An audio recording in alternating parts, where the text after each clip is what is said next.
అన్నారు. ఇవాళ ఆయన ఇందిరాగాంధీ ఎమర్జెన్సీ విధించి నేటికి 50 ఏళ్లు పూర్తయిన సందర్భంగా సోషల్ మీడియా ప్లాట్ఫామ్ ఎక్స్ వేదికగా ట్వీట్ చేశారు. భారత చరిత్రలో ఎమర్జెన్సీ చీకటి అధ్యయనమని అన్నారు. అందుకు ఈ రోజును తమతో పాటు దేశ ప్రజలు సంవిధాన హత్య దివాసుగా జరుపుకుంటున్నామని తెలిపారు. ఎమర్జెన్సీతో నాటి నేతలు భారత రాజ్యాంగంలో పొందుపరిచిన విలువలు పక్కన పెట్టారని ఆగ్రహం వ్యక్తం చేశారు.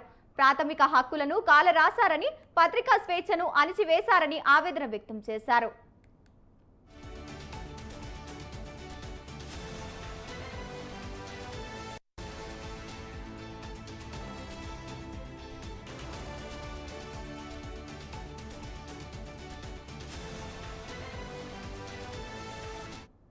రాజకీయ నాయకులు, సామాజిక కార్యకర్తలు, విద్యార్థులు, సామాన్య పౌరులను అన్యాయంగా జైలులో వేశారని ఆరోపించారు.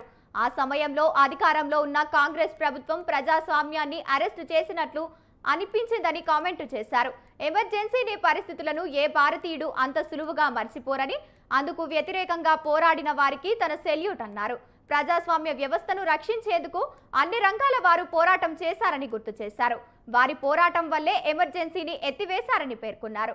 రాజ్యాంగంలోని సూత్రాలను బలోపేతం చేస్తామని, వికసిత్ భారత్ సాధించేందుకు కృషి చేస్తామని తెలిపారు. పేదలు, అణగారిన వర్గాల కలలను నెరవేరుస్తామని అన్నారు. ఎమర్జెన్సీకి 50 ఏళ్లు పూర్తయిన నేపథ్యంలో ది ఎమర్జెన్సీ డైరీస్ పేరిట ఓ పుస్తకాన్ని తీసుకురాబోతున్నట్లు ఆయన వెల్లడించారు. అందులో ఆర్ఎస్ఎస్ ప్రచారక్ తన ప్రయాణం, ఎమర్జెన్సీ రోజుల్లో పరిస్థితుల్లో అందులో వివరంగా ఉంటాయని ప్రధాని మోదీ వెల్లడించారు.